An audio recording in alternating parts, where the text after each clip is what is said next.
برضه النهارده هنتكلم عن عالم مارفل السينمائي مع أول أفلام والفيلم اللي بدأ العالم كله وبدأ النجاح الباهر اللي احنا شفناه ده والعظمة الجامدة ديت على مدار ال10 سنين أو 12 سنة اللي فاتت. وهو فيلم ايرون مان أو الرجل الحديدي. طبعا احنا هنتكلم في الأول عن أحداث الفيلم والشخصيات الرئيسية الموجودة في الفيلم. عندنا في الفيلم ده 5 شخصيات رئيسية. طبعا عندنا توني ستارك اللي هو ايرون مان، وعندنا بيبر بوتس وعندنا هابي هوجن، وعندنا جيمس رود، وعندنا اوبادايا ستين. طيب، توني ستارك دي هي الشخصية الرئيسية اللي موجودة عندنا في الفيلم، وده البطل الفيلم وصاحب شركة ستارك للصناعات. طبعا ده بيصنع فيها كل حاجة من ضمنها من بداية الأسلحة لغاية كل المنتجات اللي موجودة. ماشي. الراجل ده ملياردير عبقري ذكي جدا جدا جدا، وممكن نقول له هو في أوقات أحداث الفيلم ده هو أذكى واحد موجود على وجه الكرة الأرضية في الوقت الحالي. طيب. عبقري بدرجة فظيعة جدا وذكي جدا جدا جدا، بس فيه شوية عيوب طبعا، اللي هو متكبر مستهتر. ما عندوش إحساس بأي حاجة، اللي هو يعني إيه، متعالي فوق كل شيء، وطبعا ما بيفكرش إلا في نفسه. انما عندنا بقى شخصية تانية، بابا بوتس ديت السكرتيرة الخاصة بتوني، وطبعا دي اللي بترتب له كل حاجة وتعمل له كل حاجة، ودي إنسانة مخلصة ليه جدا جدا جدا. وهنلاحظ اللي هي عندها شوية من الأحاسيس تجاه توني ستارك، بس هي ما بتقدرش تقول الكلام ده. طيب، هابو هوجن ده الحارس الشخصي اللي توني مرتبط بيه ارتباط وثيق جدا جدا جدا جدا، يعني ايه، بياخده معاه في كل حتة. ماشي. عندنا بعد كده الشخصية الرابعة جيمس رود أو رودي. ده عقيد في الجيش الأمريكي في سلاح الجو، وده صاحب توني الأنتيم. صاحبه ورئيس قسم التطوير في سلاح الجو. وطبعا عشان هو شغله في سلاح الجو الأمريكي، وتوني ستارك عنده شركة سلاح.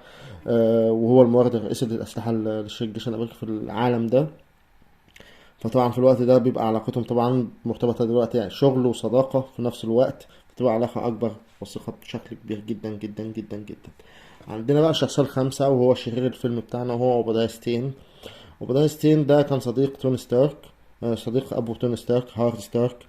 ولما هاورد مات، توني كان لسه صغير ما قدرش هو اللي يمسك الشركة.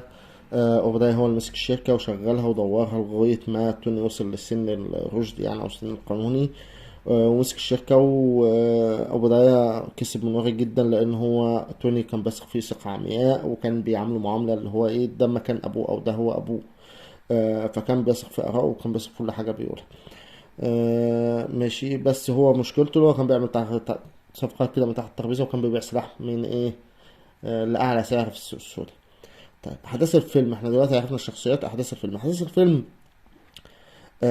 هي بتبدأ بلقطة صغيرة، اللي هو توني ستارك ماشي مع مجموعة من الجنود في قلب أفغانستان، وبيحصل عليه كمين وبينضرب، وبينزل عليه قنبلة من صناعة شركته، وبتنضرب عليه، وبعدين يظهر جسمه يبدأ فيه دم يطلع من تحت الايه، الواقي اللي كان لابسه.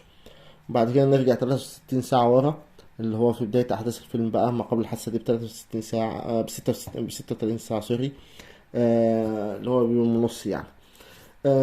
توني هي المفروض اللي فيه حفلة بيتكرم فيها، هو يسيب الحفلة دي كلها ويروح يلعب قمار ويبقى مستهتر ومش همه ومش فارق معاه الحفلة ومش فارق معاه التكريم. فهو ده اللي هيستلمها منه، واللي كان بيقدم الحفلة دي كان رودي. فهيقعدوا يتناقشوا اللي احنا خلاص، طب احنا عندنا حاجة مهمة بكرة وما تتأخرش والكلام ده كله. وبرضه هيروح تاني يوم متأخر المطار، لأنهم هيكونوا في الوقت ده بيتفقوا إن هم مسافرين أفغانستان يعرضوا صاروخ وسلاح جديد جدا متطور للغاية من إنتاج شركة توني ستارك. السلاح ده اسمه جيريكو، ده صواريخ بتنزل حاجة فظيعة، يعني صاروخ بيدمر مساحات واسعة. فتوني بيروح أفغانستان مع رودي، وبيتكلموا مع بعض وهم ماشيين في الطريق طبعا. طبعا هو لما راح افغانستان كان بيعرض صاروخ جيركو على القوات الامريكيه والافغانيه هناك، وبعدين تحصل الحادثه بتاعته اللي هو ينقبض عليه فيها من التين رينجز او الحلقات العشرة. ولما يروح هناك هتتعمل له عمليه من عن طريق ينسن، هيكون ده عالم مقبوض عليه من التين رينجز هناك، ويشيلوا الشظايا اللي جواه اللي حصلت عن طريق القنبله اللي وقعت جنبه من في الكمين اللي حصل له يعني. وهيحط هنا مغناطيس كهربائي عشان يمنع بقية الشظايا اللي مش قادر يشيلها انها تخش جوه قلب توني ستارك، ويطلبوا منه اللي هو يعمل لهم صواريخ الشيخ، بس هو هيرفض في الوقت ده هيحاول يطور المغناطيس الكهربائي ده، فيعمل حاجة اسمها ارك رياكتور. وارك رياكتور هو المفاعل القوسي اللي موجود في امريكا عند توني ستارك في الشركة بتاعته. هيحاول يعمل واحد مصغر منه في جسمه، يمد جسمه بالطاقة، وتاني حاجة يبعد الشظايا برضو عن الدخول للقلب، ويمد جسمه بالطاقة دي عشان هيستفيد منها، اللي هي تشغل البدلة بتاع ايرون سوت اللي هي مارك 1، عشان يقدر يهرب من المكان ده. وهيطلب مساعدة ينسن في الموضوع ده بالذات.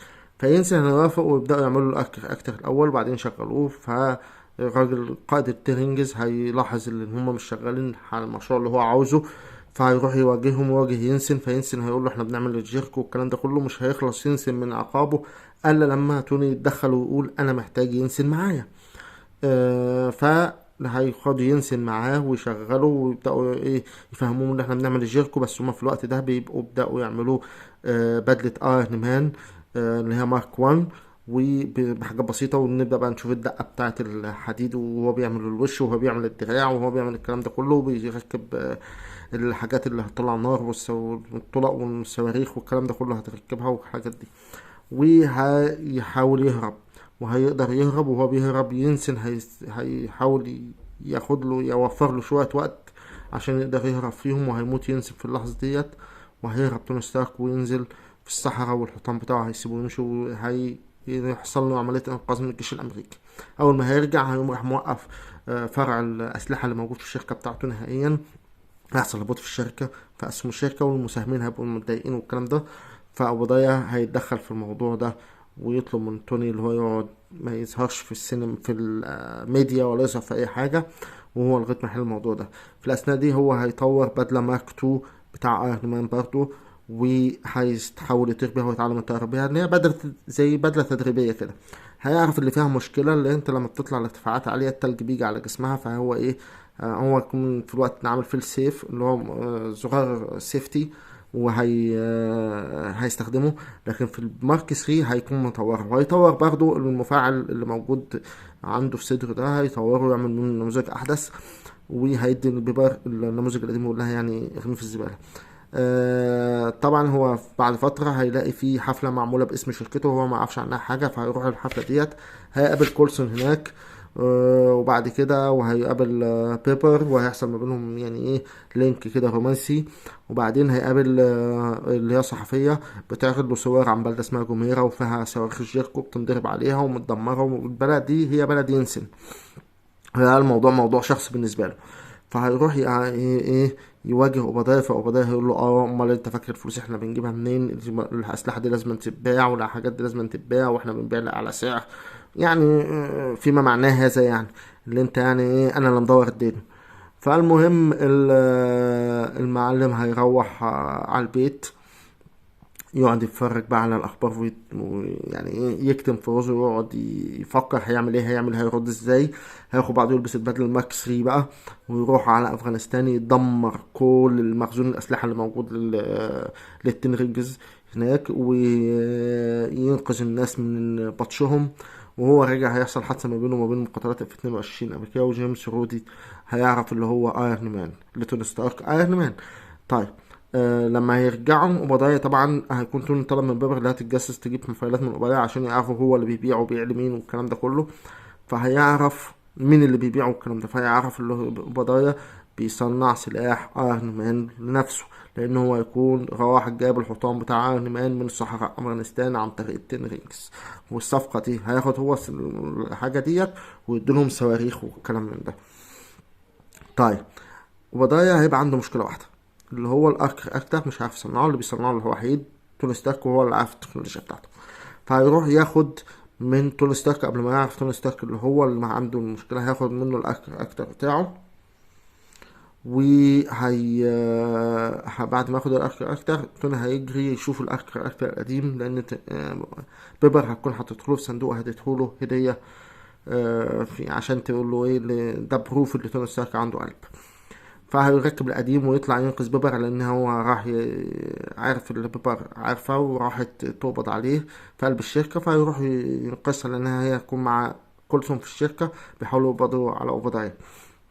المهم هيحصل اكشن ما بينه وما بين اوبادايا، وتوصل للاخر اللي توني هيطير بيه في السماء عشان خاطر يحطه في مشكلة التلج، لان هو ما يعرفش القصة ديت. وطبعا ده بيدل على ذكاء توني ستارك والادابتنج والايه والتطور اللي بيحصل في تفكيره، واللي هو بيلاحظ كل شيء.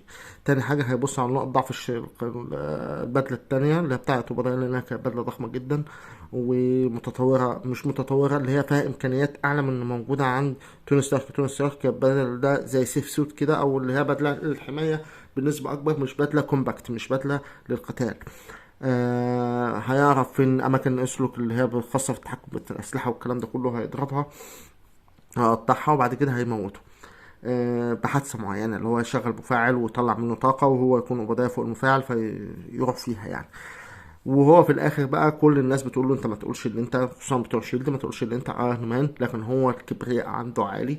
فهيجي في اخر الفيلم وهم بيعمل بريس كونفرنس او اللي هو مؤتمر صحفي، هيقوم راح عالن مع ضغط والالحاح اللي هو لا ده يعني انت عاوز تقنعنا اللي ده حارس شخصي ليك وفي البدله والكلام ده كله. فقال لهم طب لا انت مش بطل، قال لهم يعني ايه، فقام راح اعلن بواحده اللي انا ايرون مان، وايرون مان هو انا. طيب احنا بنستفيد ايه، او اللي عرفنا ايه عن شخصية ايرون مان هنا او توني ستارك؟ شخصية متقلبة مزاجية. توني هيجي في اخر الفيلم وهيذكر ليه الدنيا بحالها، مع اعتراضات من شيلد، اللي هو شيلد هتبقى موجهاه اللي انت ما تقولش لحد اللي انت ايرون مان. هو هيجي طبعا ويبين للعالم كله I am Iron Man، وهتبقى دي زي ترند كده او حاجة كده بالنسبة لشخصيته. هو لازم يبقى يغذي روح الفخر والتكبر اللي عنده. فطبعا هيعلن العالم كله اللي هو ايرون مان. بس وينتهي الفيلم على كده.